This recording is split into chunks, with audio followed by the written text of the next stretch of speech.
Yeah. Again, man, I'm trying to, Oh, go for it. we're rolling here, Okay. but I just try to have a conversation. Oh, shit. And there's not like an interview, Yeah. but, Oh, shit. but it's a pretty straightforward thing. No doubt. But I just start from the beginning, the origin story. David, tell me about yourself. Where were you born and raised? I was born and raised in Brooklyn, New York. Mom and dad, or I actually had both parents in the home. brothers, sisters? Let's see. I had one brother that's deceased, and basically my half siblings I have no contact with, and that's a nice way of putting it.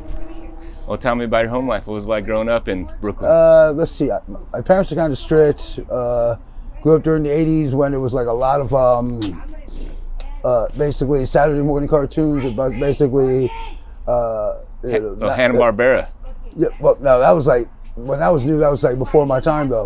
I'm aging myself. Yeah. I was like that. Those were reruns. But by the time I was growing up, Yeah, that may be true. like '80s, '90s, it was just like they were bombarding kids with like brands, cartoons, and cereal. Oh, gotcha. Yep. So in your family, your siblings were there. Well, no, I used to grow up like only child. Okay. Like all my siblings were pretty much grown or out of the house. I see. You know, like half siblings or my sibling. I see. And the ones that I did talk to, we were estranged at best. Because they're that much older. Put it like this: I was 10. My brother came to live with my mom and my dad. Was like, I was 10. He was 21. Oh yeah. So it was like a wicked age gap. It's a big age gap. Yeah. Well, so in high school, you went to high school in Brooklyn? Oh no! I went to high school in New York City, but New York City. Yeah, basically in the city, without getting into too much detail, because high school wasn't so well. It didn't go so well. It was just like, In what aspect? Like the social aspect? That's saying one thing. Yeah. I'm glad I got through it somehow, but yeah, we all. But it was like the outcome. The outcome was not so. It wasn't what I was expecting. It was like worse than what I expected, but I managed to survive all that all that bullshit, and I realized, hey, I'm glad I didn't pay for college. It was just a $100,000 waste of time. Yay! But it's like getting ahead in life. It's kind of like, it's like you make choices that it's like whether or not you're against your will, and you're just kind of like, would I do it all over again knowing what I know now? It's pretty much the question we all ask ourselves. So that's right. Well, let's see. Speaking of college, I didn't do college. Well, but the age around after high school. Yeah. I didn't even go. I gave a fuck about school. I was just like, like my parents, my parents were deceased by the time before I was 18 years old. Wow.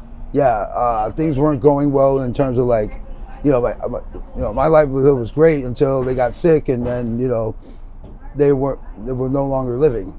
Wow.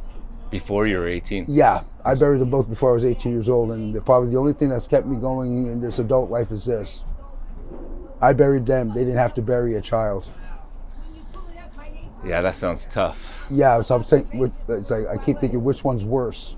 Yeah, and I don't even want to find out I never ever want to find out which one is. Yeah. But in a stoic sort of way, I'm glad I buried them. Which would be the answer. No, I think that's a parent's worst nightmare. Yeah. Is burying their kids. My dad had to do it once with my eldest half brother, so brutal. Hopefully never again. And my mom never had to. So. Well, when they passed away, you're a teenager. Yeah. What do you do? For me to get into all of that, it's like it would take weeks, if not months, for me to tell you. Yeah. Well, if you're open, it's part of your story, and if you're open to touching on it.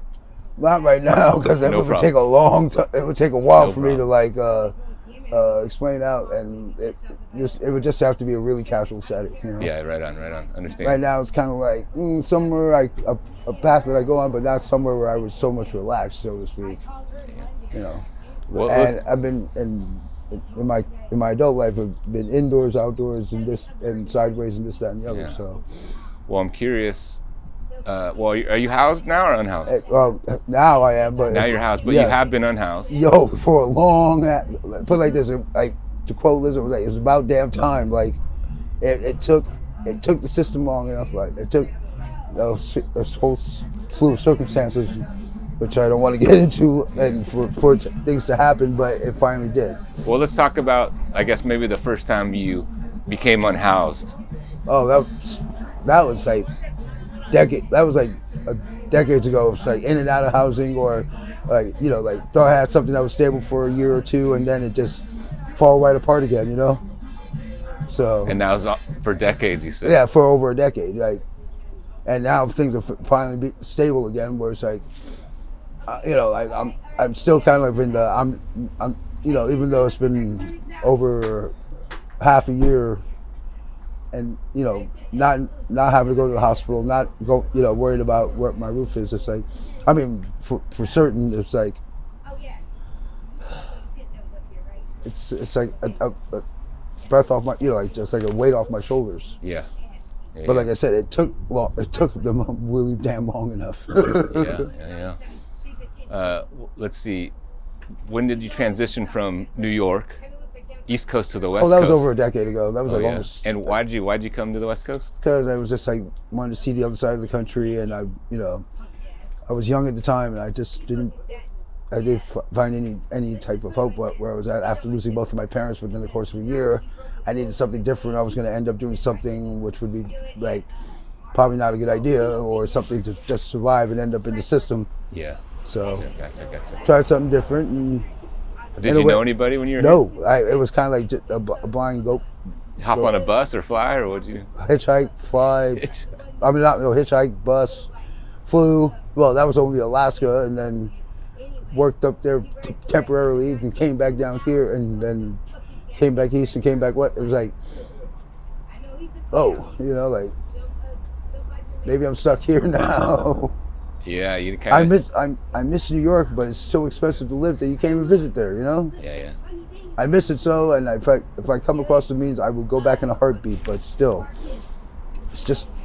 it's crowded, it's dirty, it's jacked up, it's wild, But Yeah. I miss it, but I don't think I could want to live there for or become a statistic there. Maybe just a nice place to visit and then get out of there. Whether you have money or not. Yeah. And it's more stressful if you do have money. Well, let's talk about.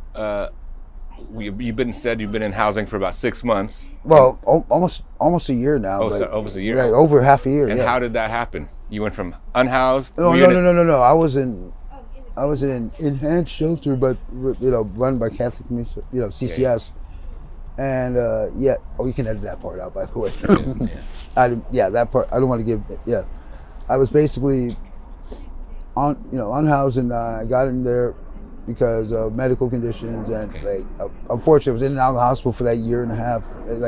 It was during the pandemic, so I had a room. The rules were kind of modified. And Right. Just as they were about to switch the rules back to pre-pandemic and everything, they finally did their part of their end of the deal and placed me in housing that's in North Seattle, and it's like, whoa, not house, okay, but you can edit that part out too. But you might have to do some edits. Well, I think it's that part was like, it's just part of your story and who you are and what makes you, and it's where you're at now. Doesn't mean you'll be there. Hopefully, I won't end up half-assed backwards, back to square one again. But who knows in this life, Yeah. But it took long enough. And so, it took you to get sick. Yeah, and be in the hospital. Yeah, to get housing. Yeah. And they kind of took priority over you. Yeah. Unfortunately, it took finding out I had a heart condition, or and some of my lungs that you might want to get this person so they don't fucking on the corner, Yeah. And unfortunately, that it worked in my favor, and my health has gotten better. But still, it's like it took that drastic of a circumstance for me to get off the street. Damn. Yeah, that says something. Yeah, that's the truth that's the honest truth without me giving any details. Yeah. So I'm thankful that it could be better, it could be a hell of a lot worse. That's how I'm looking at it. Yeah. Well, I'm glad you're in housing, and I'm glad it may not be ideal right now, I Oh guess? no, it's ideal. It's like it's permanent housing. Oh, great. Yeah, it's like it's not the new, it's not downtown, it's not the, but it's like working for you. The circumstances are working for me right now. Great. No, it's going well for me. I'm just not all bouncing around going everything is all fucking jackpot. No. Wow. I'm just going shit's not so effed off. It's like things are it's like bittersweet right now. Yeah, is it something like, now that you have housing and this kind of, you have a door to lock now it's like figure out. It doesn't mean that everything's perfect. No, it's just figure out maybe I can improve on this, or maybe I can get something better. But don't rush yourself or put yourself into back into like give yourself an ulcer or a heart attack to do it. Right. So now you have time and room in your a little bit of time to figure out something else. Yeah. To pivot. And if I don't, then it's my damn fault. Yeah.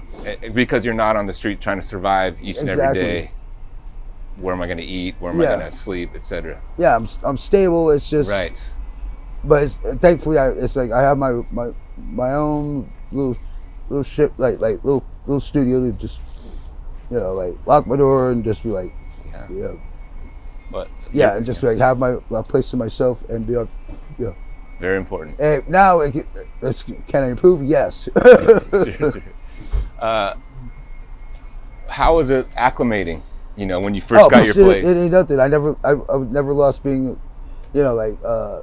some people need to be housebroken again. I was like, I've never lost my manners or my my germophobia or whatever the fuck, whatever, need for be sanitary wherever I went. Yeah. Even in the middle of the woods, I'll have a bottle of hand sanitizer. Yeah. But I mean, I've talked to folks and they talk about their sleep. Just people feel guilty. Oh well, the first couple months that you get off the street, it's like, and you can't sleep in the middle of the night whether you be sober or high or whatever the case may be. It's like you want to just throw a pack on and just go a distance and go, wait a minute, I can go back to my spot. And like, thankfully, I was at a place that was unrestricted when I was in inherent shelter, as they like to call it, but it's more thankfully it's more transitional during the time I was there, which they now say, well, isn't shelter? It's shelter. Like, oh, so degrade everybody, even though it's like, like whatever you're trying to, whatever the F rules are. I'm glad I got out of it, and I got that's to the point. Yeah. The point is you're out of there. Yeah. You transitioned out of there. Yeah. Right. And I'm so far, I haven't had any problems where I'm living at now. Good. So. Well, I see you. And Go ahead. Sorry. And it's nice to have your official mailing address. Blah, blah, that's more important than anything. Like. Yeah. What does that mean? Tell me. Elaborate. Yay! It's something I don't have to fucking fight for. It's something that's there that I don't take for granted. Yay! Yeah. Oop. Pause a second. That was it.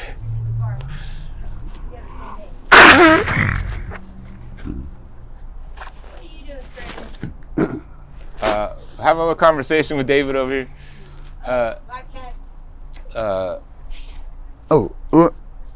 You're good. Yep. Clean as a whistle. Yeah. Well, I met you at the Commons. Yeah, not too long ago. Yeah, not too long ago. We've talked a little bit. We just talked about, I was like, you have a certain style here. And I was like, what kind of music do you like? You have a musical influence. I like most every type of music, but like a little bit of punk rock. I can't stand most electronic music except for drum and bass. But that's a guilty pleasure because it's just a breakbeat. Yeah. Well, you were talking about Dead Kennedys earlier too. So well, I love Dropkick Murphys more than anything. Oh, yeah. I don't know why. I'm just like, that's okay. They like, even like the album they came up with post-pandemic, it was like they use Willie Guthrie's lyrics, and this machine still kills fascists. It's a beautiful album too. Music, that's why people gravitate towards certain music, because it just speaks to you. Yep. Somehow, some way, you understand it. I mean, they went from what being accused of being commercialized to go. They literally went back to their roots somewhat, Nice. And people can't accuse, and they don't support anybody. They just pay music to say whether it's yay or nay. Right. It's just, it is or it isn't. And I can't stand most electronic music. I've never been a raver. I never will be a raver.